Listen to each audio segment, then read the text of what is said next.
लोकसभा चुनाव में ओवरऑल जो परसेंटेज की बढ़ोतरी हुई है 5.7% की बढ़ोतरी हुई है, जिसमें महिलाओं की जो परसेंटेज की बढ़ोतरी है वो 7.75% की महिलाओं की बढ़ोतरी है। और पूरे ज़िले में चुनाव शांतिपूर्ण संपन्न हुआ है और सभी ईवीएम स्ट्रांग रूम में सुरक्षित रख दिए गए हैं और वहाँ पे थ्री लेयर जो हमारे जो सिक्योरिटी है वो वहाँ पे कार्यरत हो गए हैं। सीसीटीवी कैमरा और कंट्रोल रूम के साथ ईवीएम सुरक्षित हमारे स्ट्रांग रूम में रख दिए गए। सर, पूरे प्रदेश में जो प्रतिशत में बढ़ोतरी हुई है कुछ विकास का व्यवस्था पूरे प्रदेश में बढ़ोतरी हुई है वो हम लोग तो देख ही रहे थे, लेकिन निश्चित रूप से जो हमारे ज़िले का जो अचीवमेंट है यहाँ के आम जनों का और जो हमारे पदाधिकारियों की जो मेहनत है वो रंग लाई। हमारा जो जागरूकता अभियान चला जिसमें आप लोग भी निश्चित रूप से बढ़ चढ़ के हम लोगों के साथ रात में और कड़ी धूप में आप लोग हम लोग के साथ रहे, तो निश्चित रूप से आप सभी लोगों का और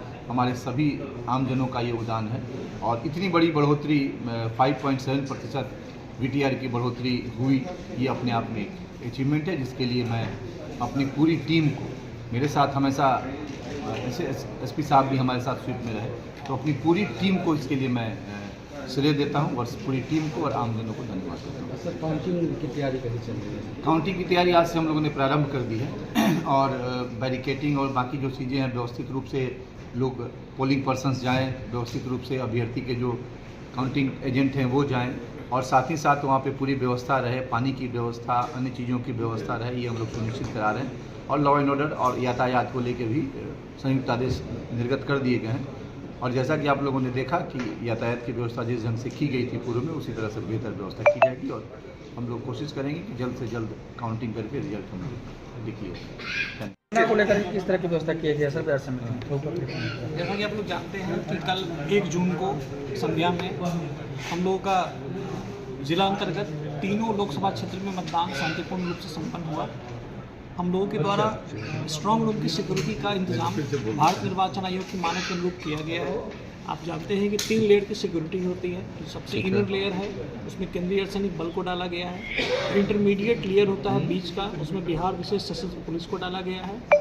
इसके बाद जो बाहरी लेयर होता है उसमें जिला पुलिस को डाला गया है। इसके अतिरिक्त तकिया में जो सासाराम में हम लोगों का स्ट्रांग रूम है, हम लोगों ने उसको एक व्यापक प्लानिंग करते हुए कई सेक्टर्स में बांटा है। बैरिकेडिंग के अच्छे इंतजाम किए गए हैं।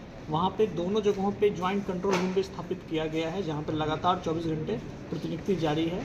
काउंटिंग के दिन भी जो है 4 तारीख को हम लोग के द्वारा निश्चित तौर पे व्यवस्था इस प्रकार की जाएगी कि जो भी पोलिंग से संबंधित लोग आ रहे हैं या उनके जो राजनीतिक दलों के प्रतिनिधि जो भी पोलिंग को अटेंड करेंगे प्रोसेस को, वहाँ काउंटिंग को, वो कोई उनको असुविधा का सामना ना करना पड़े। मेरी अपील होगी आम जनता से और जो मतदान के मतगणना में जो शामिल हैं, कृपया वाहन पार्किंग के दिए गए निर्देशों का आप लोग सामना करें, यातायात के नियमों का पालन करें। आप जानते हैं कि जो हम लोग का फ्लाईओवर है उसके नीचे का जो एरिया है वो बहुत ज़्यादा हम लोग का जो है विस्तृत नहीं है। ऐसे में नियमों का पालन करने की आवश्यकता रहेगी। ट्रैफिक डीएसपी साहब के द्वारा स्वयं विजिट किया गया उस एरिया का और हम लोग एक बहुत ही बेहतर मतगणना के इंतजाम में लगे हुए हैं। धन्यवाद।